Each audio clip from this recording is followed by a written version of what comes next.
I'm going to start with the white. And what we want to do here, I don't want too much white in this, so mainly I'm going to be using ivory. But because we've got sand coloured paper, I need to lighten up first, so some of the areas I should be putting white. Now that's I think that's all there, just a little bit on this side as well.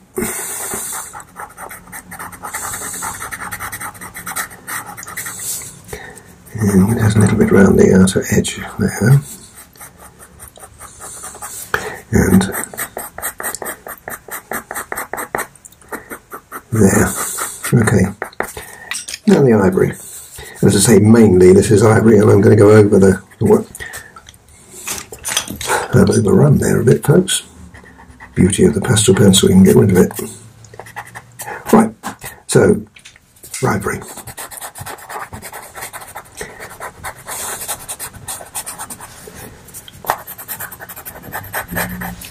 Now, in here it's very, very dark, so we don't put the ivory in there.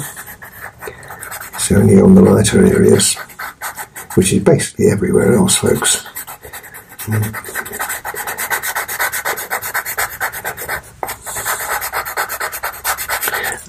I won't worry about the other one, I can do that off camera, but it's exactly the same. It's like a carbon copy of this.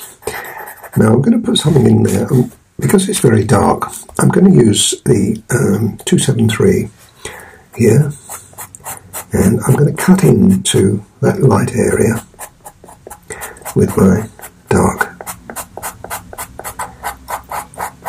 Now right on the very edge, I don't want that to spread too far, because I'm going to use a colour shaper in a minute, and that will spread that for me. Good.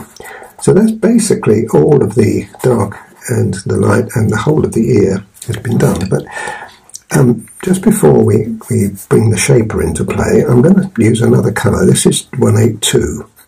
Now 182, I'm going to use that, go right around the very edge of the ear there.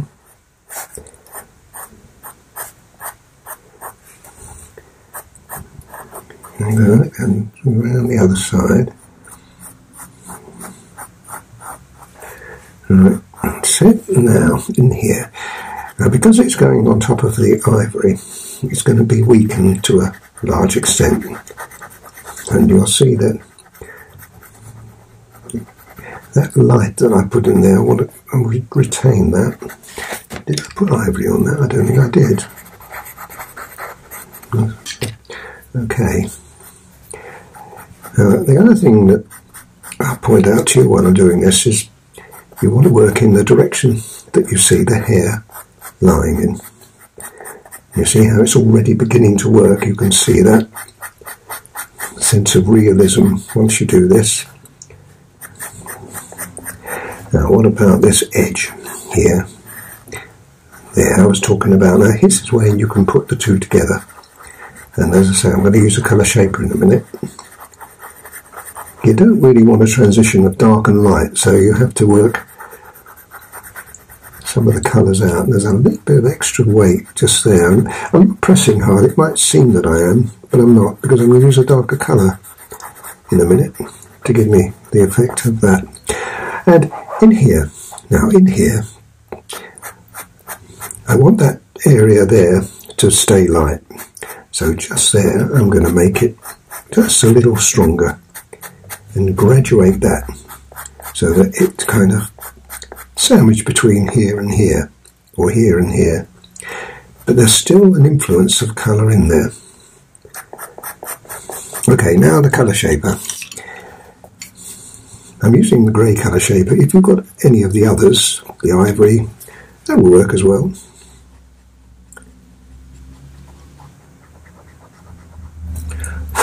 And right on that very edge. Doesn't matter too much if you interfere with that light, because we can bring the white back again. Now I'm avoiding this area in a minute, but I'm going to come back into that. But what I want to do is to show you how we can use the colour shaper to spread the colour like that.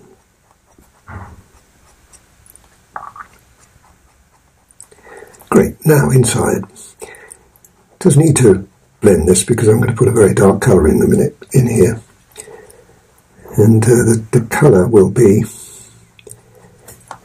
I don't want a dark colour, a really dark colour to hit the raw paper, so this is why I'm blending it. But that looks good, coming along as I wanted it. I don't really mind the grey that I've just picked up on that interfering with that colour. That's coming along well. Now we're going to darken that. So I'm going to bring you just a little bit closer. Now I'm going to use 175 here and just repeat what we did with the grey. And I know it seems really dark, but once we finish this you'll see that it actually works very well. Now here, this is where it's a bit trickier. You've got to come back into that as I showed you with the grey. We can bring the white back in there, but it's restrictive. You'll see what I mean in a minute when we get there, and I think we'll come down to there, but a little bit of work here.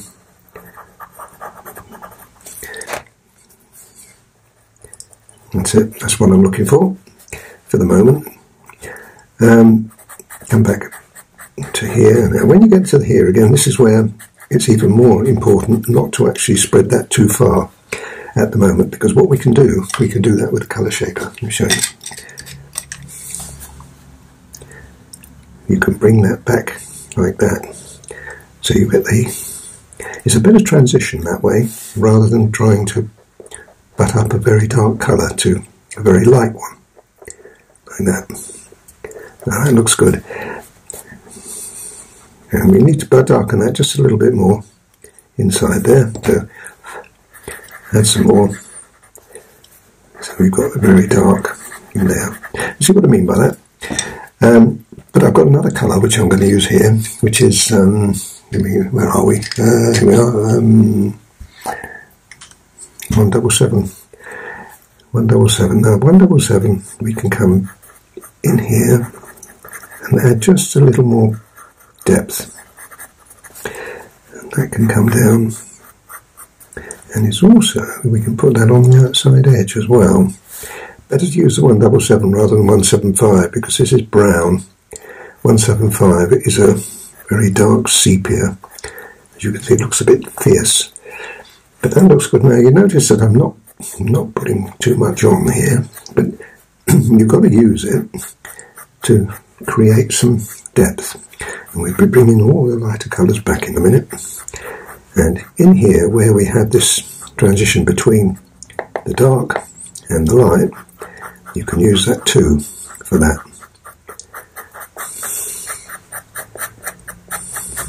We're using this colour an awful lot. Another thing I thought we really do need to have, this is why these two colours, 182 and 177, work really well together. But you can't put, you shouldn't really put 177 directly onto the very light areas. More on that. But we want to keep that light. Good. Now, one more colour, and then we'll start putting all this together. I'm going to use this is 187. A little bit of 187. Just put a bit of colour in it, and that can be spread. A little bit on the outside edge of that ear would be nice too. You really could put this anywhere you like, but that looks pretty good to me. Okay, now back to the colour shaper. And this is, we're going to be using the light, putting the light back in a minute. But a couple of little things I've got to do first. You've almost got to make it dark before you can bring the light back. Don't overblend this. That's just about right, because we're right on that edge. And now we can bring the light back. Let's come in with the ivory again, right on the outside edge of that. It is actually amazing how that can come back in again. This is where I left it light, remember? And now we can bring that back. Like that. Lovely. Now this is tricky because you're going over the dark with the light, but you can pick up the light again. Like that. And we also need some, I'm going to use a little bit of black right in that deepest part of that. Now that looks really nice, doesn't it? Colour shaper again. Now that's lovely. And because I'm picking that up on there, I'm just going to add just a little touch of that. Don't put a dark colour on here, but you can use the colour shaper for this. Just darken it just a little. All that. Oh, what a lovely ear that is. Right. Now, I'm going to use the white pencil just to flick a few of these hairs back. Now, remember when we started this off, I said we've got to bring it back, but we can do that with the white. Twist the pencil as you do it, and you get the hairs going back in. And while we're here, we just put just a little bit of light on that edge, like that. I don't think we want any more. Maybe we could just put a few light hairs, like that. No, I think that looks really nice. Right, well, I'm going to do the other ear the same way.